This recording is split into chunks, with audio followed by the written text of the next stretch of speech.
Hello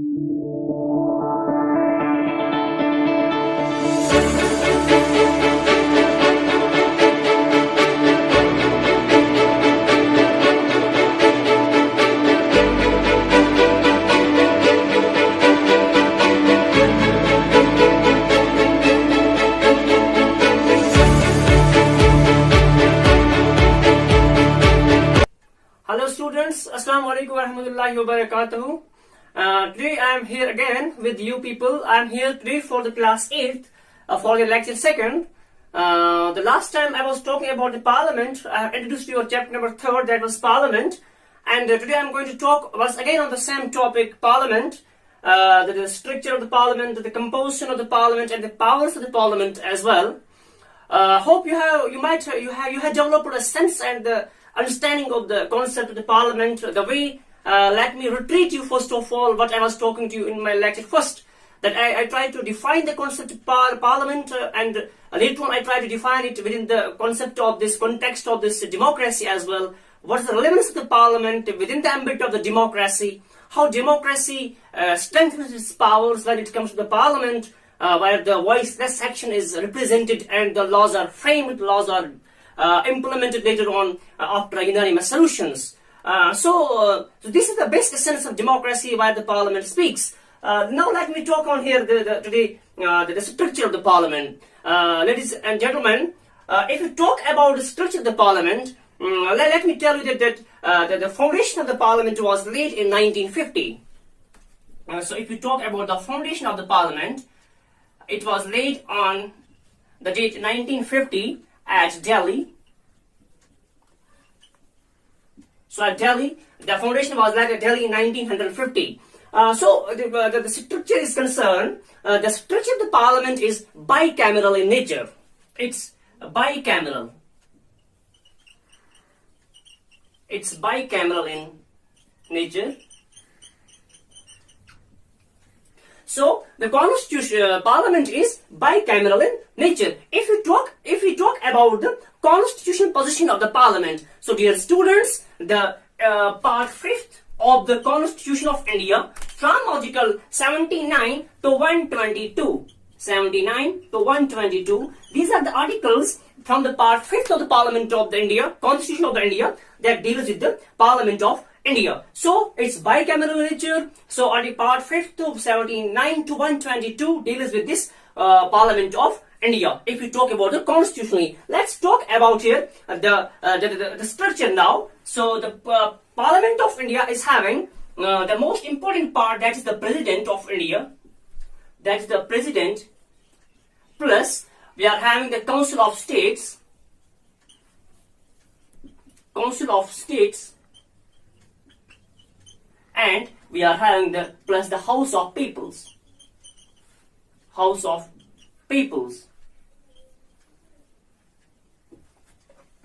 So this is the structure of the parliament if you talk about it constitutionally. So the president plus the Council of States and the House of Peoples. Dear friends, if we talk about the Hindi terminology of the constitution of the Parliament of India, so it was in 1954. Let me tell you here, it was in only 1954 when the Hindi terms, like if we talk about for the Council of States, it was Rajya Sabha. It was Rajya Sabha, and the House of Peoples, the term was included, that's known as the Lok Sabha.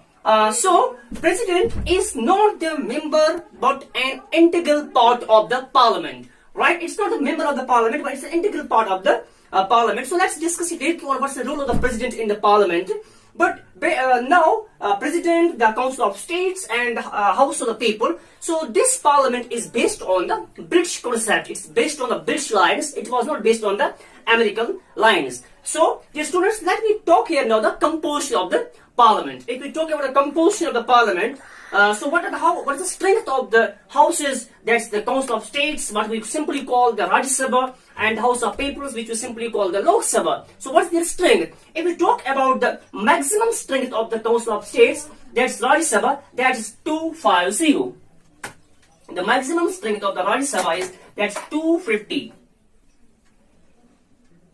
So, dear students, out of these 250 members, 230 members are elected. 230 are elected, 238 are elected and 12 members are nominated. So 12 members they are nominated. And so the Rajya Sabha, let me repeat again the figures. The total number of the members in the Rajya Sabha is 250. Out of 250, 238 members they are elected and 12 are nominated. Or when it comes to the Lok Sabha, the present number of let me clear you here, the general knowledge point of view. So the present strength of the Rajya Sabha is only 245. It's 245. So when it comes to the Lok Sabha, the total strength of the Lok Sabha is 552. 552, and out of these 552, 530 members are elected. They are elected. 530 are elected from the different representatives of the states, and 20 are from the Union Territories, UTs, and 2 are from the Anglo-Indian communities, 2 people. So let me repeat it once again. In the Lok Sabha, the total strength of the Lok Sabha is 552, and out of 552, we are having the 530 members which are elected representatives of the various states, and the 20 members are from they represent the Union Territories, and 2 persons represent the Anglo-Indian communities. So this makes the composition of the Parliament of India. So dear friends, if we talk about the nature of the Parliament, is Parliament of India the permanent house? This is the question, gentlemen, which we need to be discussed here. Is Parliament the permanent house, or is Parliament subject to dissolution? So it's not a permanent house, and neither is it subject to dissolution as well. Let me make things very much crystal clear to your mind. The Parliament is not a body that's the permanent one, and neither is it subject to the dissolution as well. But what happens? Every year, 1/3 of its members they are getting retired from the Parliament. So this is the way the Parliament goes on. So now let's proceed now. Let's talk about who can be the member of the Parliament, the eligibility for become the member of the Parliament. When it comes to the Constitution have very crystal clearly mentioned the eligibility to become the member of the Parliament. That's like this. If we talk about the Rajya Sabha, first of all, the person should be the citizen of India. He should be the citizen of India. No one who is an alien can be the member of the Parliament. He should be a citizen of India, and the age fixation, that is, what's the fixed age for the Rajya Sabha, the age should be 30 years old, and for the Lok Sabha, the age is 24. And the person should not be the insolvent, he should not be the mentally unsound person, and he should be the permanent resident as well. He should not have enjoying the citizenship of any other country. He should not have the insolvent as well, and he should not enjoy the profit of office as well. So, dear students, what's the profit of office? It simply means that he should not get any monetary help, monetary benefit from the other state legislature or any source as well. So he should not enjoy any profit of office. The person possessing all those capacity, the qualifications can become the member of the Parliament. So now let's move here again, move forward to describe the legislative procedure of the Parliament. So what's the legislative procedure in the Parliament? First of all, the way I said you earlier, the Parliament is the highest legislative seats where the laws are framed. Let's take it in the legislative procedure. Simply, the bills are produced in the Parliament by the different members. So these bills can be of the different types. They can be the public bills and the private bills. So what's a public bill and what's a private bill? Public bill is that bill that is produced within the Parliament by the Parliament members, and the private bill is that very bill that's produced within the Parliament by any other member of any other ministers, not the Parliament member as well. So the chances to get a bill passed in the context of the public bill, it's had a more chances to get passed as compared to the bill that's passed by any private member. Later on, at the moment the bill is produced in the Parliament, this bill goes for the different discussions. Sometimes the bills can be passed in the Rajya Sabha, that depends upon the nature of the bill, and sometimes the Lok Sabha as well. So the process going on, it's produced among the houses, the Lok Sabha, then the bill is going for the discussion in the Rajya Sabha as well, and the time, the final at the final assent that's given to any bill that's by the president. So we can say here the president, it's the final nail in the coffin. He can reject the bill as well. He's having the power to reject the bill, but he's having the power to reject the bill, and he can send the same bill for the reconsideration to the parliament as well, for the rediscussions within the parliament as well. So when the bills are passed, then the same bill is we put it becomes the act. So then we put in the book that's called statute book. So the way we take example of this in the recent history, the Jan Lokpal bill, when in India the Jan Lokpal bill was produced within the parliament by the person called Anna Hazare, the social activist. So later in 2013, the same bill after long discussion became an act that's in present times an act to us in front of us. So the bill was passed later on after detailed discussions.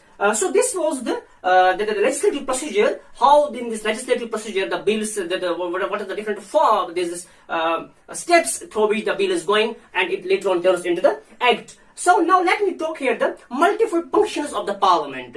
So different functions of the parliament, the legislative functions of the parliament, the executive functions of the parliament, and the judiciary functions of the parliament as well. If we talk about the legislative functions, so the legislative functions are the exclusive functions of the Parliament of India. So they can make law on any subject as well, whether it is a union list, whether it's a concurrent list, or whether it's a state list as well.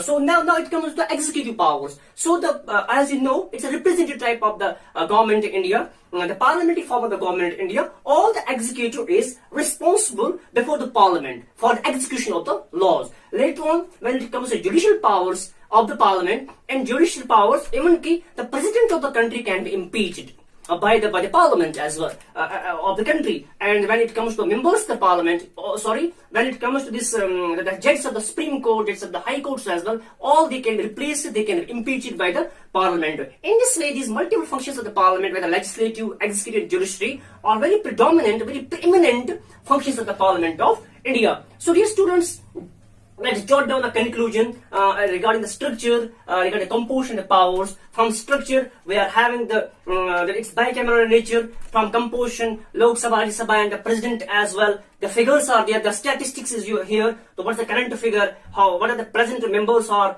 there, and what's the total number of the members in the Rajya Sabha and the Lok Sabha as well? Then the powers of the parliament as well. Hope you have understood all these things what I was going to discuss. You just take care, and let's meet in the next lecture. Till then, take care and all the best.